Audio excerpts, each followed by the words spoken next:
En direct de La Roche-sur-Yon au ciel, rejoignez-nous d'ailleurs pour découvrir les groupes de musique qui se produisent au rez-de-chaussée. Nous sommes au rez-de-chaussée aussi, premier étage, en tout cas on est au ciel. Rejoignez-nous pour le Téléthon week-end spécial en direct avec le 36-37 et puis nos invités. J'ai le plaisir de retrouver Olivier Baris. Pour moi c'est la première fois que je le rencontre. Bienvenue, bonjour et enchanté. Merci. Je pense que aussi. Vous connaissez très bien le plateau. Oui, ça fait c'est la 3e édition où je viens, donc forcément je commence à bien connaître les gens et c'est toujours un plaisir. Bah oui, un plaisir, la fidélité justement, on va en parler parce que c'est important la fidélité. Maître mot aussi du Téléthon, vous êtes Olivier, chercheur en biologie des mitochondries au CNRS basé à Angers dans l'équipe Mitolab. Alors parlons justement de votre métier, chercheur en biologie, pour celles et ceux qui nous rejoignent peut-être pour la toute première fois. Eh bien, c'est un métier où on a des thématiques de recherche qui sont dictées en fait par l'équipe dans laquelle on travaille. Donc nous, c'est les mitochondries, c'est finalement les centrales énergétiques de la cellule qui produisent un carburant universel qui s'appelle l'ATP. Et quand ces mitochondries ne fonctionnent pas bien, en fait, on a toute une pléiade de pathologies, de maladies graves, maladies rares, très souvent aussi, qui sont des myopathies, des atteintes cérébrales, des atteintes cardiaques, des atteintes hépatiques, et pour lesquels malheureusement on n'a pas de traitement à l'heure actuelle. On a quelques pistes, quelques traitements qui commencent à sortir approuvés par la FDA aux États-Unis ou l'Agence du médicament européenne. Mais c'est quand même des maladies pour lesquelles on n'a pas de traitement curatif. C'est surtout des traitements symptomatiques. Et donc nous, notre équipe est vraiment centrée sur l'étude de ces organites pour vraiment découvrir les mécanismes des pathologies et éventuellement développer des thérapies qui pourront peut-être passer en essai clinique par la suite. Oui, c'est de comprendre déjà la base, le fonctionnement. Voilà, c'est ça. Ça, c'est important, c'est la base de vos recherches autour de l'ADN, le métabolisme aussi, je me suis un peu renseigné. Oui, c'est un métier multitâche en fait. Alors oui, j'en avais parlé avec Michel les années précédentes. En fait, on a plusieurs casquettes, parce que donc on a une casquette où on est à la paillasse à faire des expériences, générer des résultats, on doit analyser les résultats, on doit faire des statistiques sur les résultats, mais on a tout un aspect de ce métier qui s'accentue plus on monte dans la hiérarchie de la carrière, on va dire, qui va être de chercher des financements. Donc là, justement, la FM Téléthon, effectivement, c'est une des sources de financement potentiel pour nous. Bien sûr, avec les dons. Et puis, il y a écrire des articles, donc il faut avoir un talent aussi de rédaction, manager des ressources humaines, faire des recrutements, gérer un budget. Donc voilà, on est vraiment multicasquette. Et je dirais que dans notre cursus, on n'est pas toujours formé à toutes ces étapes. Oui, mais on apprend sur le terrain. Voilà, c'est ça qui est génial aussi. Il y a le côté passion aussi. On a toutes ces casquettes dans notre panoplie, on va dire, et puis on essaie d'avancer du mieux qu'on peut avec les fonds qu'on a. C'est surtout ça qui est limite en fait dans notre métier. Et alors ce lien, parlons-en avec l'AFM Téléthon qui est très important pour vous depuis quelques années. Olivier. Oui, tout à fait. En fait, nous, on a plusieurs projets qui ont été soutenus par l'AFM Téléthon au fil des ans. Moi, ça fait 8 ans que j'ai été recruté dans l'équipe Mitolab à Angers. À Angers, ouais. Et depuis ces 8 ans, j'ai vu passer plusieurs projets de mes collègues, notamment Vincent Procasio, Arnaud Chevrolier, qui sont des projets soutenus par l'AFM. Moi-même, j'ai eu un projet qui s'appelle Dynamio, avec une postdoctorante qui a été financée intégralement son salaire par ce projet Dynamio, plus les expériences sur des myopathies mitochondriales. Donc en fait, on a vraiment un lien fort avec eux. Et puis sur le domaine des mitochondries, l'AFM s'implique d'autant plus qu'ils ont généré un genre de hub qui réunit les associations de patients de maladies mitochondriales, qui s'appelle MeTogether, et qu'ils ont mis en place. Il y a 12 associations fondatrices dans MeTogether. Vincent Procasio, qui est dans le laboratoire, a beaucoup œuvré aussi sur ce processus. Et voilà, donc il y a un soutien à la fois de notre recherche, mais aussi des thématiques sur les mitochondries. Et puis vous soutenez les patients, les familles aussi, qui sont très importantes. On en parlait tout à l'heure avec nos invités. Les proches, il y a tout ça qui est important aussi. Je suppose que vous le voyez à travers ces recherches. Et puis, oui, tout à fait. En fait, nous, on a aussi la chance et le bonheur, on va dire, de travailler avec des associations de patients. Hein. Donc, on fait des actions avec eux. Typiquement, moi, il y a l'association contre les maladies mitochondriales. Ils font beaucoup d'actions en Vendée. Hein, donc, ils font une randonnée solidaire aux herbiers. On fait le week-end des familles au Sable d'Olonne. Donc, c'est vraiment, voilà, c'est des moments privilégiés parce qu'à la fois, eux, ça leur donne des fois des réponses à des questionnements qu'ils ont sur leur pathologie. Et nous, ça donne un sens aussi à ce qu'on fait dans le laboratoire. Parce qu'en fait, si on pense qu'à notre projet, nos financements, nos personnels à financer, on va dire, et ben, en fait, on est le nez dans le guidon sans trop voir plus large. Et puis vous restez dans vos termes, enfin voilà, c'est très spécifique. Là, c'est important aussi de rencontrer le public et de pouvoir essayer de leur expliquer avec des mots. Pour moi, voilà, vous savez très très bien expliquer votre métier. C'est important ça aussi, ça vous donne un lien. Ouais, il faut savoir rendre accessible la recherche. Exactement. Ça, c'est tout un travail qu'on a à faire, qu'on fait régulièrement sur des conférences grand public où là on doit un peu vulgariser, c'est pas un mot péjoratif, hein, mais on vulgarise un petit peu les termes scientifiques pour que le plus grand nombre de l'audience puisse comprendre le but de notre travail. Il y a des conférences, moi ça m'arrive à une conférence d'ouverture pour le Téléthon ici en Vendée, à la Ferrière. Enfin voilà, c'est des choses qu'on fait volontiers parce que on comprend bien que le public, des fois, il y a une certaine opacité sur ce qui se passe dans les laboratoires parce que c'est quelque chose qui semble toujours très complexe, inaccessible. Bien sûr. Mais en fait, quand on l'explique de manière simple aux gens, ils comprennent tout à fait ce qu'on fait et ils comprennent d'autant plus à quoi va servir un don qu'ils font au Téléthon. C'est ça, à quoi servent les dons, justement ces dons, pour expliquer peut-être à celles et ceux qui nous rejoignent pour la toute première fois ici sur la télé du Téléthon en direct du ciel à La Roche-sur-Yon. Les dons servent à quoi exactement? Parce qu'on dit 36-37, mais voilà, peut-être entrer dans les détails. Bien, les dons servent à deux niveaux. Ils servent à la fois à payer des consommables et des réactifs qui sont nécessaires pour les expériences, ou alors des technologies, des techniques. Bien sûr. Et aussi pour payer des ressources humaines. Ça peut être des gens qui font un doctorat, ça peut être des jeunes chercheurs post-doctorants, ça peut être des personnels ingénieurs ou techniciens, mais des gens qui vont vraiment avoir un rôle fort et clé dans le projet de recherche qu'on a soumis à l'AFM. Et il faut savoir que la plupart des expériences qu'on fait dans les laboratoires, alors on a gagné en complexité, en rapidité. Maintenant, on peut faire du séquençage très rapidement. En quelques heures, on a des séquences d'ADN. Mais malgré tout, ça a un coût qui, lui aussi, est monté de manière exponentielle, on va dire. Donc, en fait, effectivement, le facteur limitant à l'heure actuelle, c'est plutôt l'argent. Le temps, bien sûr que ça prend du temps. Mais plus on a de fonds pour faire avancer la recherche, plus ça va aller vite, en fait.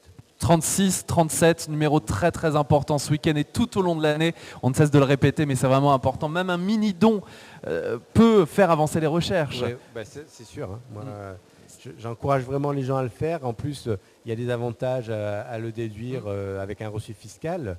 Donc franchement, c'est faire avancer des causes parce qu'en fait, il ne faut pas se dire que ça ne nous concerne pas parce qu'en fait, il y a tellement de pathologies rares, tellement de maladies différentes. On le voit avec nos invités depuis hier, c'est sûr. Qu'on peut à n'importe quel niveau être touché à un moment donné dans notre vie par quelqu'un de proche ou même nous-mêmes. Oui, à n'importe quel âge, complètement. Par ce type de pathologie. Et en fait, on se dit, si on était à la place des gens qui ont ces pathologies, on aimerait avoir de l'aide, on aimerait ne pas être laissé sur le bord du chemin.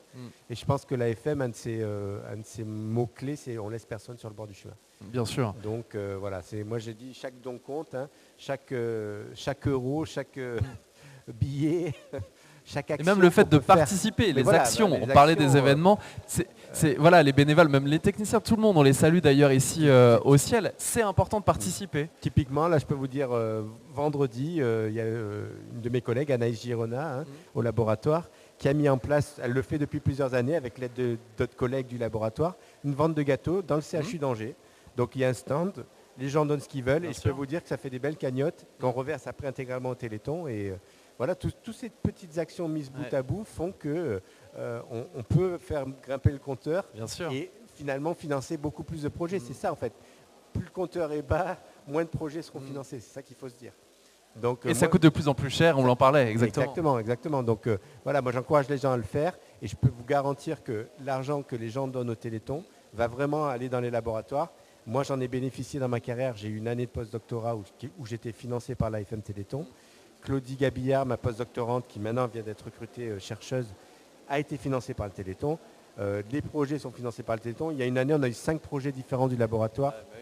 Donc je peux vous dire que vraiment c'est utilisé pour la recherche. On le voit ici au ciel de La Roche-sur-Yon, juste en bas, là, en bas du plateau, vous verrez, il y a des livres, une bouquinerie, il y a des œuvres aussi de fabrication en bois. J'ai regardé un peu, c'est beau de voir aussi les gens sensibilisés. Voilà, je pense que c'est... Qui donnent du temps. Il y a un élan populaire autour du Téléthon et ça c'est quelque chose que les autres pays nous envient, hein, parce que je pense qu'il y a une organisation qui est vraiment de qualité. Il y a des gens qui s'investissent, il y a beaucoup de bénévolat et ça il faut les remercier les bénévoles parce que c'est du temps qu'on donne sans contrepartie, mais pour faire avancer les choses et ça voilà c'est tout à l'honneur de ces personnes. Et puis la télévision aussi qui permet ça tout au long du week-end. On pense à avancer les Santa aussi qui donne de son temps l'artiste Santa. Elle a même donné un don hier. Ce qui est assez exceptionnel. Son album, le premier album, c'est 999. Elle a donné 99 999 au Téléthon. C'est exceptionnel de voir. Je crois que c'est la première fois d'ailleurs. Cette générosité et puis l'investissement des gens, voilà, à tous les niveaux. La jeunesse est là aujourd'hui, avec un peu de recul, même dans la recherche, dans votre métier, les jeunes sont impliqués. Oui, il y a beaucoup de jeunes dans le laboratoire, hein, beaucoup de gens qui font un doctorat. Après, il ne faut pas se leurrer, c'est vrai que les perspectives de poste derrière un doctorat et tout ça sont minimes. Hein. Il y a très peu de place pour les concours de chercheurs au CNRS, à l'INSERM. Et donc, en fait, il faut vraiment avoir une passion pour continuer dans ce métier. En fait, on a beaucoup de jeunes, ils font leur doctorat et malheureusement, ils vont bifurquer sur d'autres voies. Parce qu'il y a une certaine incertitude professionnelle. Mais moi, je me suis accroché typiquement dans ma carrière. J'ai fait une thèse, j'ai fait 2 post-doctorats, je suis resté 14 ans avec le contrat à durée déterminée, mais parce que j'avais cette passion, parce que j'avais ma famille qui pouvait me suivre derrière, etc. Et j'y suis arrivé. Donc le message, c'est qu'on peut y arriver, mais ça peut prendre du temps. Et c'est vrai que des fois, on est dans une société où il faut que ça aille vite, les choses aillent vite. Surtout aujourd'hui. Donc quand on a des jeunes au laboratoire, on essaie de les motiver pour les garder, pour qu'ils fassent de bons chercheurs et chercheuses par la suite. Mais c'est pas toujours évident parce que voilà, il y a cette incertitude, cette difficulté. C'est un métier où on est challengé en permanence, on est évalué en permanence, on est reviewé en permanence. Donc psychologiquement, il y a quand même, il faut avoir les reins solides. C'est ça le nerf de la guerre dans votre métier. Et puis ce sont les rencontres, c'est ça qui est génial. Ouais. C'est que des événements comme ça, c'est dur d'ailleurs on parlait des événements, je crois au Sable d'Olonne, vous venez d'en parler Olivier, c'est dur d'organiser ce genre d'événement ou alors c'est assez simple quand on est bien accompagné Typiquement, donc ça me fait une très bonne transition pour parler de ce qu'on organise en ce moment à Angers. Le fait qu'on soit un laboratoire reconnu à l'international sur le domaine des mitochondries, fait qu'on a été choisi pour être la ville organisatrice d'un congrès international qui s'appelle Euromite. Okay. Donc Euromite 2026 aura lieu à Angers. Donc nous, c'est une grande fierté pour nous. Super, bravo. Ouais. On a beaucoup de gens. Donc on a 3 porteurs. C'est Guy Lénars, le directeur de l'unité de recherche. Vincent Procascio, qui est professeur au CHU et qui est aussi dans notre équipe à Angers sur beaucoup de projets avec l'AFM d'ailleurs. Et puis Timothy Way, qui est à l'Institut Pasteur à Paris. Donc ça, ce sont les 3 porteurs. Et puis on a aussi une chef de projet, Bettina Geroud, qui déploie énormément de temps à l'organisation de colloques. Et je tiens à dire qu'on a eu la nouvelle il y a quelques jours que l'AFM Téléthon soutient ce colloque par une somme qu'elle va nous verser au laboratoire. Donc, ça c'est quand ça aura lieu du 30 mai au 4 juin 2026 à Angers. Alors c'est un congrès qui est destiné en grande partie aux chercheurs. Ça va être un congrès en anglais avec des avancées de la recherche. Mais pour autant, on aura le jeudi 4 juin une après-midi complète dédiée aux patients, aux associations de patients, avec des conférences sur les maladies. On va essayer de faire des sessions parallèles où les patients pourront écouter des conférences typiquement sur les pathologies phares de la mitochondrie. Ouais. Et ça, c'est très important pour nous d'impliquer les patients dans ce colloque Euromite qui, je l'espère, sera un succès et dont on est très fiers déjà actuellement. Donc en 2026, on peut avoir des infos, on peut vous suivre. Je pense que les réseaux aussi sont très très importants. Je cite beaucoup les réseaux sociaux. Là, on est sur Facebook par exemple. On peut suivre toutes ces avancées, les formations, les colloques. Oui. Donc en fait, on est assez présent sur plusieurs réseaux sociaux, sur LinkedIn. Oui, LinkedIn aussi, très important. LinkedIn, on a beaucoup communiqué sur LinkedIn. Il y a un site web qui sera www.euromite2026.eu. Comme Euromite. Oui, bien sûr. Et là, vous avez toutes les infos sur ce colloque, les invités, les chercheurs de renom qui seront invités, etc. Et puis, on va faire de la communication, c'est sûr, à tous les niveaux avec les associations de patients aussi, pour que ce soit une fête qui ne soit pas qui ne concerne pas que les chercheurs en fait, qui concerne aussi les gens qui sont touchés par ces pathologies. Bien sûr, et puis les proches, encore une fois, l'entourage et tous celles et ceux qui aident à la recherche. Bravo, merci beaucoup de nous suivre, parce que je sais que, alors moi c'est ma première année, ma première fois sur ce plateau, et je suis très très fier d'ailleurs d'y participer, très heureux de rencontrer toutes celles et ceux qui vont vivre cette émission et qui sont vraiment impliqués. Et vous, ça fait quelques années déjà. C'est la troisième année. C'est toujours un plaisir, voilà. Un petit mot justement aux téléspectateurs sur le 36-37, bien sûr, le Téléthon. Bien, voilà, moi je vous encourage effectivement à pianoter le 36-37, de faire ce don qui peut changer des choses, qui peut changer des vies. Hein. On voit les vidéos, on voit des personnes des enfants qui ne marchaient pas et qui ont un espoir de vivre une vie quasi normale, où ils peuvent courir, marcher, crapahuter, et ça n'a pas de prix. Donc si vous avez la volonté de faire avancer les choses, n'hésitez pas, 36-37, c'est les 4 chiffres magiques du week-end. Du week-end et tout au long de l'année également, tout au long de l'année, bien sûr. Mais ce week-end, encore plus encore pour faire exploser, comme on dit, le compteur chaque année, qu'on suit de très très près. Chaque geste compte. Un don, un partage, un message de soutien. C'est important aussi de soutenir. Ensemble, on est toujours plus fort. 36-37, don par SMS également au 92 007. Et toutes les infos sont sur le site internet officiel afm-téléthon.fr. Merci beaucoup, Olivier. Merci beaucoup.